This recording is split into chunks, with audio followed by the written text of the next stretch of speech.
Halo teman-teman ATLM Indonesia.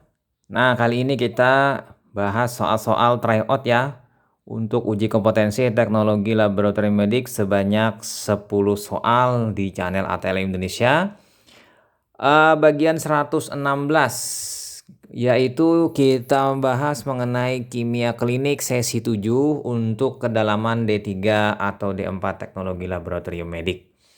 Langsung saja kita bahas soalnya sebagai berikut. Untuk nomor 1, seorang ATLM melakukan pemeriksaan protein dalam urin pasien ya. Atas permintaan dokter yang didiagnosa menderita multiple myeloma, myeloma bergelombang ya, myeloma berganda. Sebagai tes penyaring digunakan metode cari celup dengan hasil pemeriksaan proteinuria negatif. Sehingga metode harus dikonversi dengan metode Bank. Jadi metodenya metode Bank ya, asam asetat. Kemudian pertanyaan, pada kasus tersebut apa alasannya yang paling tepat dilakukan konversi metode? Yang A, metode cari celup hanya sensitif terhadap albumin. Yang B, metode cari celup hanya sensitif terhadap globulin. Yang C, metode cari celup hanya sensitif terhadap hemoglobin. Yang D, metode cari celup hanya sensitif terhadap mukoroprotein. Atau yang E, metode cari celup hanya sensitif terhadap protein Benz-John. Jadi jawabannya di sini yang tepat adalah berdasarkan prinsip pemeriksaan metode cari celup, bahwa metode cari celup itu sensitif atau bereaksi lebih khas untuk albumin ya. Jadi untuk protein jenis lain dia kurang sensitif sehingga tidak bisa menggambarkan kondisi adanya protein Benz-John ya, protein yang mana di sini dapat ditunjukkan nanti dengan kekeruhan dan perubahan suhu nanti akan menjadi jernih lalu keruh lagi apabila nanti di 40 sampai 60 derajat Celcius ya. Nah, itu ciri khas protein Benz-John. Kita pindah lanjut ke soal nomor 2. Seorang ATLM sedang melakukan pemeriksaan cairan pleura atas permintaan dokter pada seorang pasien yang diduga tuberkulosis. Cairan paru ya, kita periksa. Didapatkan cairan menyerupai serum darah sejumlah 1 liter. Banyak ya di cairan paru ya. Dengan sedikit jumlah fibrin dan sel. Berarti di sini nanti akan disebut jenis apa. Termasuk jenis apakah cairan tersebut di atas. Yang A transudat, yang B eksudat bening, yang C eksudat fibrinosa, yang D eksudat purulen atau eksudat hemoragik. Jadi jawabannya di sini yang tepat itu adalah eksudat bening. Jadi eksudat bening ini kasusnya ditemukan pada kasus tuberkulosis. Jadi menyerupai serum darah, jumlahnya banyak, kemudian fibrinnya sedikit dan selnya sedikit. Nanti ada sejenis bekuan yang mirip kayak jaring laba-laba mungkin ya. Nah, kalau eksudat fibrosa itu banyak fibrinnya, kalau purulen banyak selnya, sel leukositnya. Kalau hemoragik itu banyak eritrositnya, ya kan? Kalau transudat itu bening sama sekali dan tidak ada fibrin, ya kan? Kemudian tidak menyerupai serum darah dan hampir tidak ada sel. Kita pindah lanjut ke selanjutnya ke soal nomor 3. Seorang ATLM sedang melakukan pemeriksaan urin berdasarkan permintaan dokter penyakit dalam. Sampel urin yang baru dikeluarkan diterima oleh ATLM pada jam 8:10 IB. Alat penunjuk suhu ruang menunjukkan angka 39 derajat. Panas ya. Pengerjaan sampel dimulai jam 9 WIB. Kemudian hasil pemeriksaan makroskopik menunjukkan warna kuning tua. Agak keruh pH 7,8 BJ1001.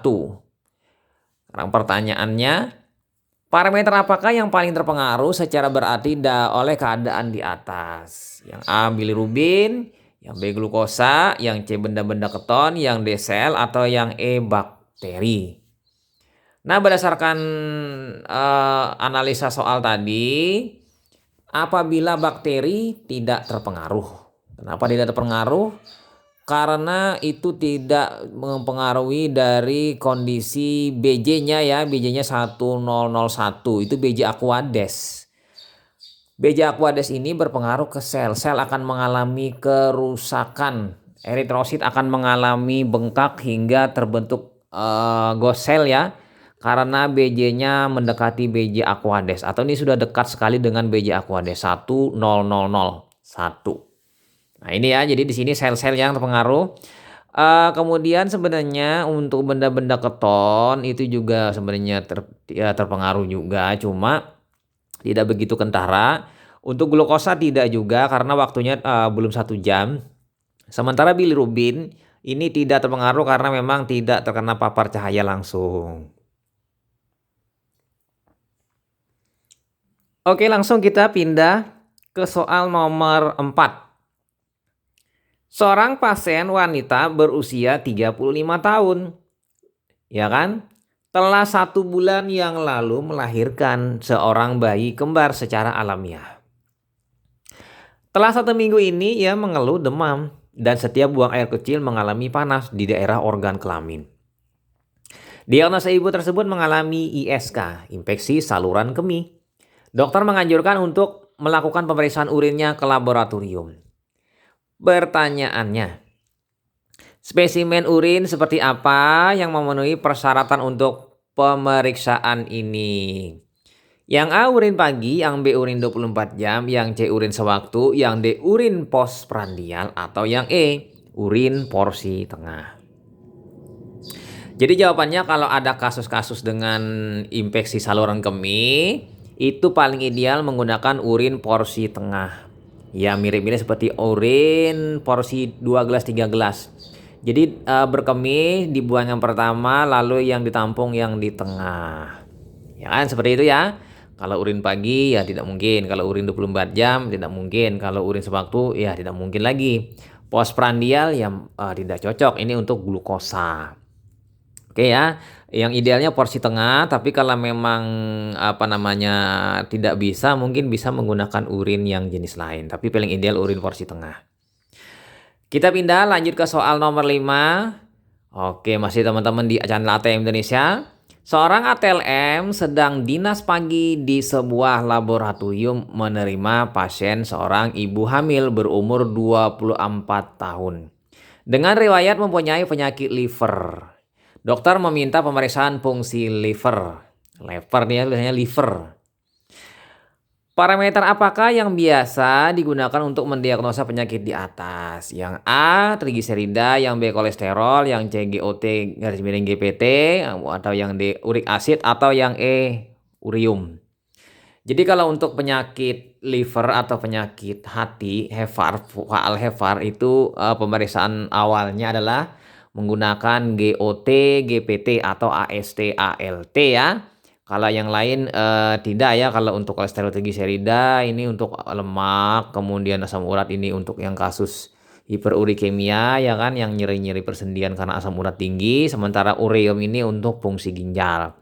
Nanti kalau ureum dengan asam urat ini ditemankan jadi fungsi ginjal ya bersama-sama. Kita pindah lanjut ke soal nomor 6.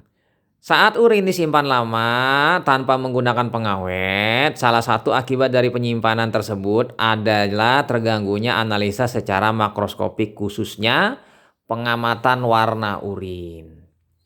Akibat yang paling mungkin terjadi terhadap warna urin adalah apa kira-kira? Titik-titik. Yang A warna urin semakin kuning, yang B warna urin menjadi gelap. Kemudian yang C warna urin menjadi berubah warna, yang D warna urin menjadi hijau, yang E warna urin hilang atau tidak berwarna. Tidak pakai pengawet ya. Jadi jawabannya di sini memang mirip-mirip atau samar-samar dari soal ini. Pertama, warna urin semakin kuning. Tidak mungkin. Warna urin menjadi semakin gelap. Tidak mungkin. Warna urin berubah warna, ya mungkin berubah warna, tapi berubah warna yang bagaimana? Apakah berubah warna maksudnya tuh kuning jadi hijau atau biru atau jadi warna lain? Atau warna urin menjadi hijau? Atau warna urin hilang tidak berwarna? Jadi di sini jawabannya kita mengambil warna urin menjadi hijau. Alasannya urin ini kemungkinan kadar bilirubinnya tinggi. Kadar bilirubin tinggi bila tidak diberi pengawet, bilirubin akan rusak sehingga berubah menjadi warnanya kuning kehijauannya. Warna ini adalah warna dari biliverdin. Biliverdin warnanya hijau kekuningan, sementara warna bilirubin itu warnanya merah tua pekat seperti air teh. Nah ini kemungkinan kedua tumbuhnya Pseudomonas akan menghasilkan pigmen yang berwarna hijau sehingga urinnya akan berwarna kehijauan. Jadi dia analisanya kalau warna urin hilang atau tidak berwarna ya tidak mungkin lah. Nah, jadi kemungkinan ini kalau ada teman-teman pendapat lain silahkan berikan alasannya di kolom komentar. Kita pindah lanjut ke soal nomor 7. Seorang ATLM menerima spesimen urin 24 jam untuk pemeriksaan kreatinin kliren. Fungsi ginjal ya, rajin filtrasi glomerulus. Segera ATLM tersebut menentukan kadar kreatinin urin dan serum. Setelah diperoleh masing-masing kadarnya, kreatinin kliren tidak dapat dihitung. Data apakah yang tidak diperoleh pada kasus tersebut? Yang A, volume urin, yang B, kultur bakteri, yang C, kadar ureum urin, yang D, koreksi glukosa urin, atau yang E, penambahan pengawet.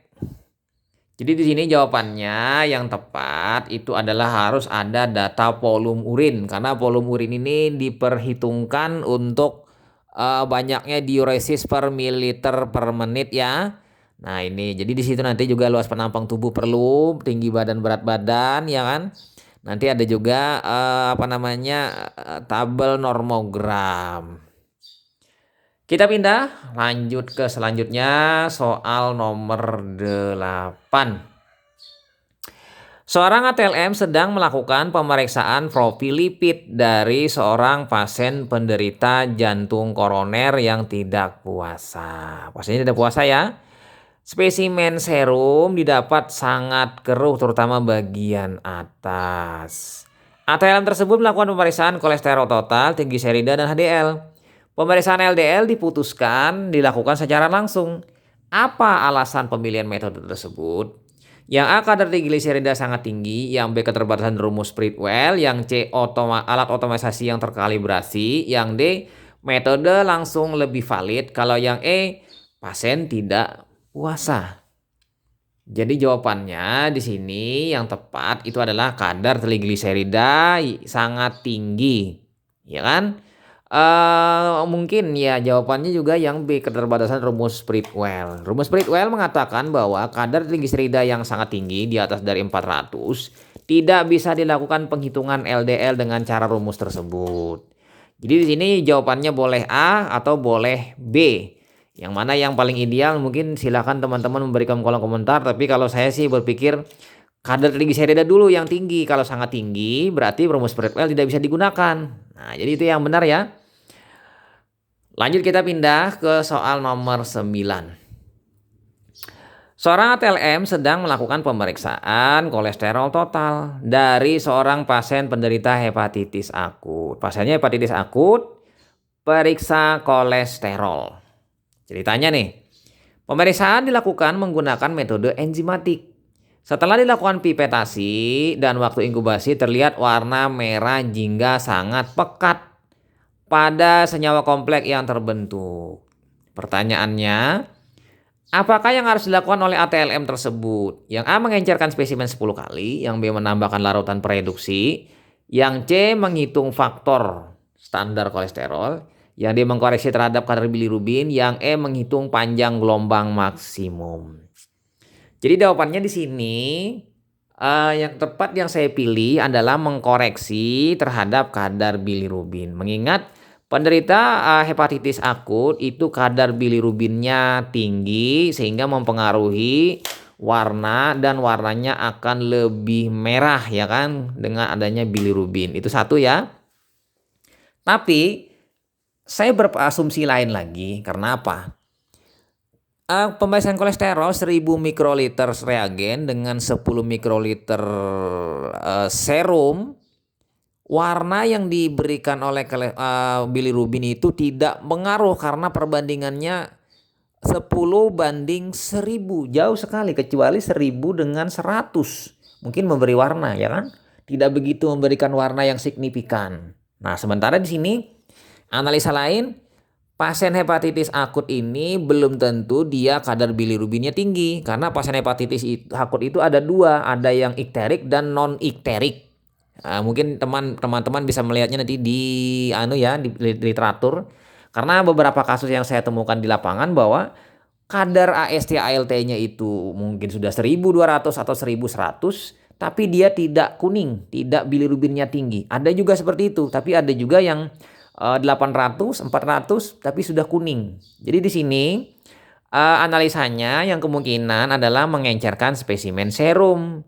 Ya kan, spesimennya sebanyak 10 kali. Tapi untuk kolesterol sebenarnya sangat jarang terjadi pengenceran hingga 10 kali. Maksimal biasanya pengencerannya sekitar 4 kali. 4 kali, tidak ada sampai 10 kali. 10 kali ini biasanya pemeriksaannya untuk enzimatik, AST, ALT. Makanya seperti bilirubin, itu tidak juga 10 kali pengencerannya. Pengencerannya maksimal 5 kali. 10 kali ini rata-rata untuk enzimatik. Kalau misalnya pemeriksaannya kolesterol, trigliserida, glukosa, itu biasanya jarang pemeriksaannya di pengenceran 10 kali. Nah, mungkin itu informasi ya teman-teman, urea kreatinin juga. Jadi di sini seharusnya jawabannya memang mengkoreksi terhadap kadar bilirubin itu benar. Yang kedua, mengencerkan spesimen 2 kali atau 3 kali. Nah, ini sudah ideal jawabannya. Jadi di sini tetap jawabannya yang pilihannya adalah yang D, tapi saya kembalikan kepada teman-teman mana yang paling ideal. Karena gini, kalau panjang gelombang maksimum itu kalau untuk warna merah itu adalah 546 nanometer. Tapi kalau warnanya merah oranye itu adalah 540. Jadi bedanya 540 nanometer dan 546 nanometer. Hemoglobin idealnya di 540 nanometer karena warna merah jingga.